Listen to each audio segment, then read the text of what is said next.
Now let's use supply and demand analysis to analyze taxes and import quotas.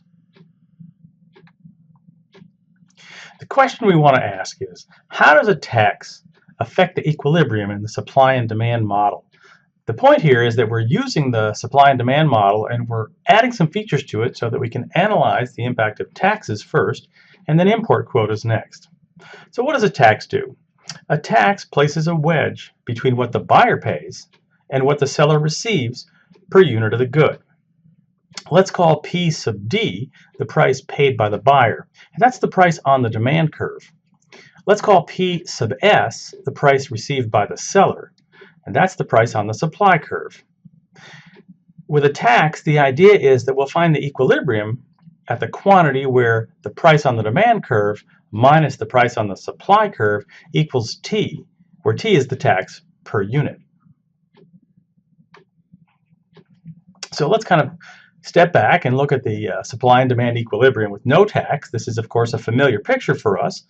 You see the equilibrium occurs. You could either think of it as at the quantity where the price on the demand curve equals the price on the supply curve, or as the price where the quantity on the demand curve equals the quantity on the supply curve. But either way, it's the place where supply and demand cross each other. But now let's add a tax of T per unit. So how does this work? Well, now we're looking for a spot where the vertical distance between the demand curve and the supply curve is this per unit tax of T. And there it is. There it is. You see it above that quantity we've called Q sub T. At this new equilibrium, the price paid by the buyer is going to be higher relative to the no tax case, whereas in the no tax case it was P star. In this tax case, it's P sub B or D, B for buyer or D for demand curve. And the price received by the seller is P sub S. Now, again, in the no tax case, it was P star, but now it's P sub S. Now notice, this is important, that this difference between the price on the demand curve and the price on the supply curve is the amount of the tax per unit, or T. And notice again that the quantity has fallen from Q star to QT.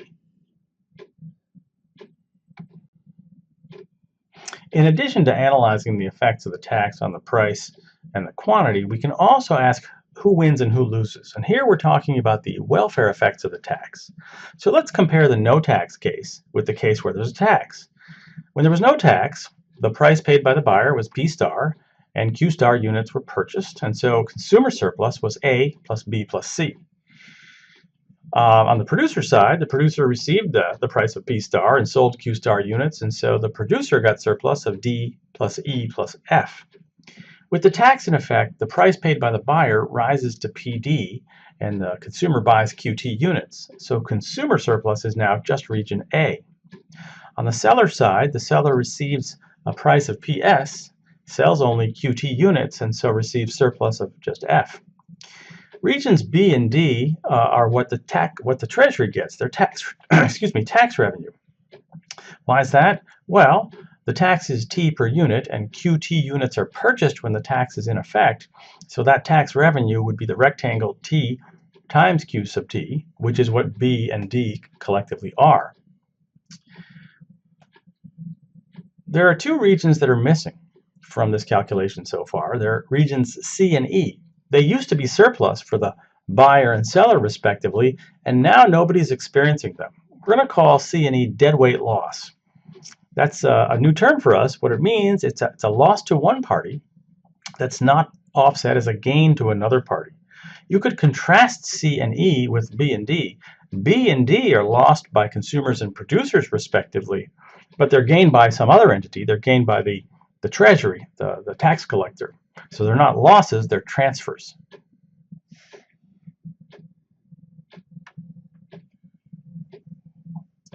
Now this gets a little interesting when we start to think about the question of who really pays a tax, and the question here is, for whom does the price paid or received fall or rise a lot with the imposition of a tax? So far we've made the pictures kind of generically, but it's going to turn out that the shapes of the curves determine, relatively speaking, who bears the burden of the tax. To see this, let's compare a couple of cases. Let's start with a case where the demand curve is really flat. So think about this as a very elastic demand curve. The supply curve is more like we usually draw it, so it's more inelastic than the demand curve. So relatively speaking, in this picture, supply is relatively inelastic and demand is relatively elastic. Well, now look over there. What happens to the prices paid and received when we impose the tax? What you see is that the price paid by buyers, PD, is just a little bit above the price that would have prevailed if there had been no tax, whereas the price received by sellers is a lot below the price that would have prevailed if there had been no tax. So what you can see in this instance, when the supply curve is relatively inelastic, is that the sellers bear most of the burden of the tax.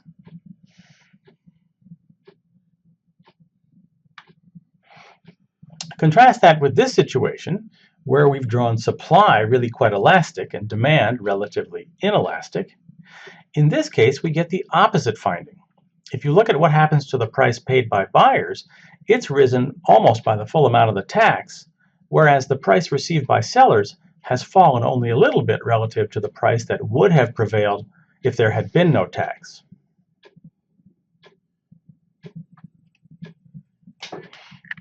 Let's move on now from taxes to import quotas. And let's start this with a question and a fact. So why is sugar more expensive in the US than it is elsewhere in the world? And my evidence for that is just this picture that shows a time series from 1980 to about 2014, the price of sugar. The maroon price is the world price, and the gold price is the US price. And notice how per pound, the US price is consistently higher. Whenever the world price moves, the US price moves, but the US price is consistently higher by about, 40 cents a pound. Well, the answer is going to be import quotas. Let's see why that's true and how that's true by adding import quotas into our model of supply and demand. So first, another little fact about the world. As I said, the U.S. restricts sugar imports via quotas. The nuts and bolts of how this works is that literally the U.S. government announces every year or so how much sugar each of the exporting countries is allowed to send into the U.S. So the U.S. lets some lucky countries send us some sugar. If you do look at this list, it's in alphabetical order. You'll notice that still Cuba isn't on the list, which is interesting given where it's kind of inexpensive to grow sugar cane. Maybe that'll change in the near future. But let's get to the model. We can use supply and demand to analyze public policies such as import quotas. What's an import quota? Well, under an import quota, a government restricts the quantity of some product that's allowed to be imported. So let's begin with a picture of free trade. This is a fairly familiar looking picture now. It's supply and demand, but let's talk about what's new. So first of all, this is let's say the market for some product. The demand curve is a familiar thing, but now we're going to distinguish two different supply curves. The supply curve here that's upward sloping is the supply produced by domestic producers. So this is something like if this were the sugar market in the US, this would be demand for sugar in the US, and supply would show basically the production costs for producing sugar in the US. Supply world is a little different. That's the supply curve for world production of sugar, including outside the US. Now we've drawn it horizontally, which what we're assuming is that the US is, although a big country, small enough relative to the world sugar market that no matter what quantity the US wanted to purchase, the world price would be the same. That's the assumption of this horizontal world supply curve. Now, having said all that, we can now analyze free trade. So if there's free trade, then the quantity that will be purchased is QD at a price of PW, the world price. In that free trade equilibrium, domestic producers do produce some of the product, because notice how the domestic supply curve starts low. Those first units from the origin out to QS, it's actually cheaper for the domestic producers to produce it, and so QS units get produced by domestic producers, but QD minus QS units get imported. So QD minus QS units get produced by foreign producers and imported into the domestic economy. So to summarize, under free trade, the quantity traded is QD, the price is PW, domestic production is QS, and imports are QD minus QS. We can contrast free trade with no trade. Suppose there's no trade at all. Well, in that case, the amount of imports allowed in is zero, and so the world price is really not relevant. The world supply curve is not relevant. Equilibrium gets determined by the intersection of domestic supply and domestic demand. When we say no trade is allowed, what we're saying is that domestic demand has to be satisfied by domestic supply. So the equilibrium is at the intersection of D and S domestic. In that case, the quantity traded would be Q0 and the price would be P0. Now notice that if there's no trade, the quantity will be lower than with trade and the price will be higher than with trade. It's also going to be true that domestic production, which is Q0 here, is higher than domestic production if there's a quota, when it was QS. Let's talk about who wins and who loses from trade, or the welfare effects of trade. So here we have the same diagram, but now, as we had in the last slide, but now we've labeled the regions so we can talk about who wins and who loses. First, let's talk about free trade. So under free trade, consumer surplus is A plus B plus C plus D, because QD units are being consumed and the price consumers pay is just the world price. Producer surplus for domestic producers is just the region E, because remember, the domestic production with free trade is just QS. The price received is PW, and so just region E is producer surplus under free trade. Now let's think about no trade. In the situation where there's no trade, the price is now P star instead of PW. Quantity traded is Q star instead of QD. So consumer surplus is just region A. In other words, consumers, if trade went away, would lose B, C, and D. Producer surplus, again thinking about domestic sellers, is now regions B and E. So producers have picked up B. Why is that? Well, the price producers get is P star, and the domestic producers produce Q star units, so B and E together are producer surplus.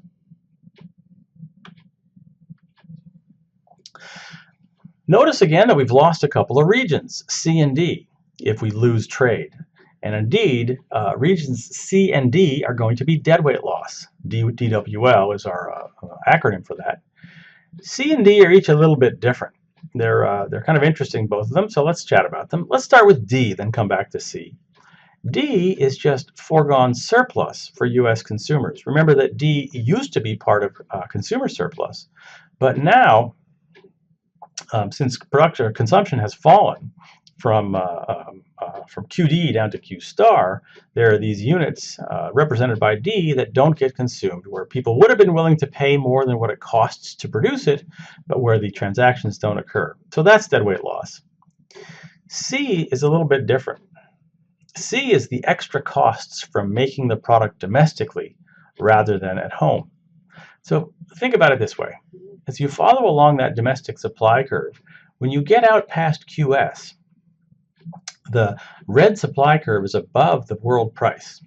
That means that the cost of producing those units between QS and Q star, that cost is higher than the cost would have been to just buy it abroad.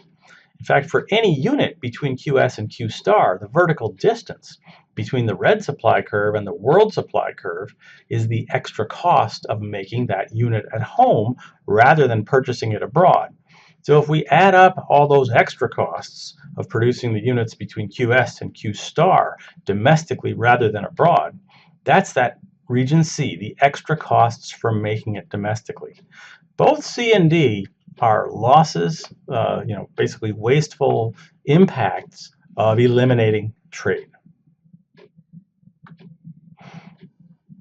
If we were to summarize the winners and losers, we would say the following. Trade, in this case free trade relative to no trade, benefits the consumers in the country that allows the trade, but it harms the domestic producers in the country that allows trade.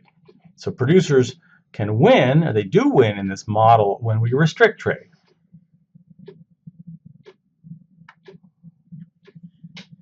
Now, how about an import quota?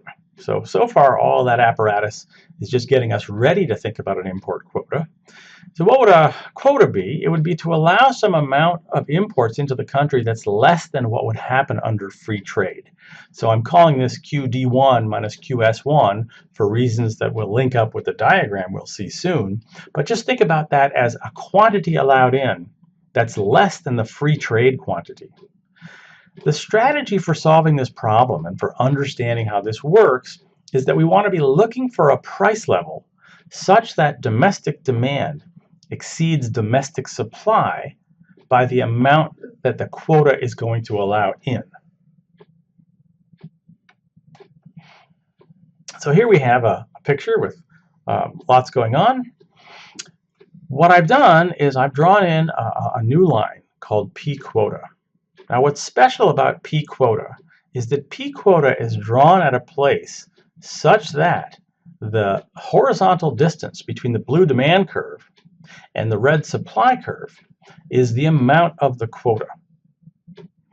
The idea is that if the amount QD1 minus QS1 were allowed in as a quota, that the price that would prevail would be this P quota. Now let's compare the situation when the quota is in place with the situation when there's free trade. In this diagram, when there's free trade, the price of the product is P world and the quantity demanded is QD. And using this slide's notation, the consumer surplus would be 1 plus 2 plus 3 plus 4 plus 6 plus 7, all of those regions, whereas producer surplus would be just region 5. With this intermediate quota in place, the quantity of imports would be QD1 minus QS1. The price would be P quota, and the quantity that people would consume is QD1. Consumer surplus, which I'm calling CS2 in contrast to CS1 under free trade, would just be regions 1 and 2. The producer surplus would be regions 3 and 5. What about winners and losers? Well, as we impose the quota, the change in consumer surplus is negative, so we'll put all these negative, but it's the consumers lose regions 3, 4, 6, and 7. Consumers lose that trapezoid as we go from free trade to a quota. Domestic producers pick up region 3. That's their benefit. Now we also have this other region, region 4, which is something new for us. Let's think about that one for a second. The price that domestic consumers are paying for the product is P quota, which is higher than P world. P world represents the cost of that foreign producers incur in making it. So that vertical distance between P quota and P world is a little bit extra that foreign producers get. And if we add that up across all the units imported, the units between QS1 and QD1, we get region 4, which is a benefit to foreign producers from the imposition of the quota. Now, if we tally up the whole change in domestic surplus in this situation, as well as the change in foreign surplus, we get that consumers are losing 3, 4, 6, and 7. Domestic producers are gaining back region 3. Foreign producers are gaining back region 4. And so we still have regions 6 and 7 unaccounted for. To say this differently, if we just worried about the domestic parties, then we would say that the domestic parties would have lost the following. Domestic consumers lose that trapezoid, 3, 6, 4, 7. Domestic producers gain back 3, and so that leaves us with 4, 6, and 7 kind of missing. Well, 4 is not entirely missing because it's gone over to foreign producers. So it's transferred abroad, but it's not vaporized. 6 and 7 are different, though. 6 and 7 are actually deadweight loss. 7 is a missed opportunity for domestic consumers to have surplus. Well, why do I say that? Because you can look at the demand curve and see there's willingness to pay above that region 7 on the demand curve that's above the world price, and yet those transactions don't occur. So there's this foregone opportunity for mutually beneficial trade that doesn't happen. 6, instead, is those extra costs of producing the product at home instead of importing it. So 6 and 7 are deadweight loss.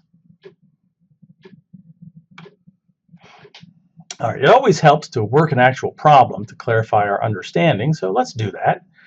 Let's start with market demand, P equals 100 minus Q. Domestic supply, P equals 20 plus Q. And the world price is just 30. So that means the world supply curve is horizontal at a price of 30. Let's compare free trade with a quota that allows 30 units of the product into the country. So here's free trade. And we've illustrated the demand curve and the supply curve, as well as the world supply curve, domestic supply curve, and the world supply curve. So how do we solve this problem? There are a couple of questions. Well, the equilibrium is going to occur at the intersection of the world supply curve and the domestic demand curve. So that's where P equals 100 minus Q, where the P is equal to 30, and so domestic consumption is 70. How much domestic production occurs? Well, the domestic supply curve is P equals 20 plus Q. So 30 equals 20 plus Q gives a domestic quantity of 10.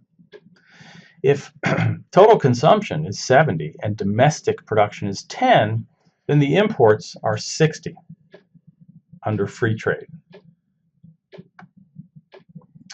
Now let's impose an import quota of 30 units. So the idea is that we're looking for the price such that domestic demand exceeds domestic supply by 30 units. So how do we solve this? Well, here's domestic demand. It's P equals 100 minus QD. Now I'll be specific and call that QD since that's the quantity on the demand curve. Domestic supply equals P equals 20 plus QS. And again, that's specific. That's Q on the supply curve. So what we're looking for is the price such that the quantity on the demand curve minus the quantity on the supply curve equals the 30 units of the quota. So what I've done just below there is I've plugged in 100 minus P for QD minus the quantity P minus 20 for QS. And if we solve that through, we get 120 minus 2P equals 30, or that P equals 45.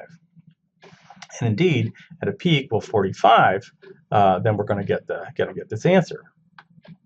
At P equal 45, consumption is equal to 55. How do I know that? Well, because go back to the demand curve, 100 minus 45 is 55. Domestic production is 25. How do I know that? We'll go to the domestic supply curve.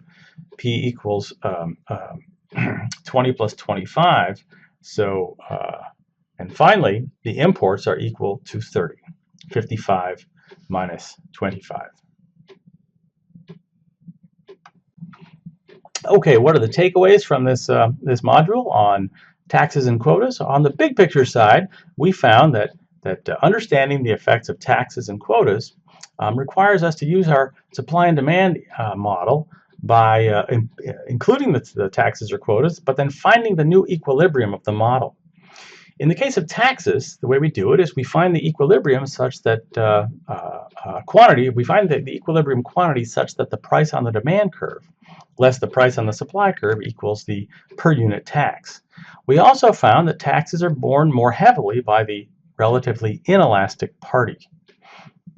With quotas, we learned that we found the equilibrium by finding the price such that the quantity on the demand curve minus the quantity on the supply curve was equal to the amount of the quota. Finally, we learned that quotas help domestic sellers and some foreign sellers while hurting domestic consumers.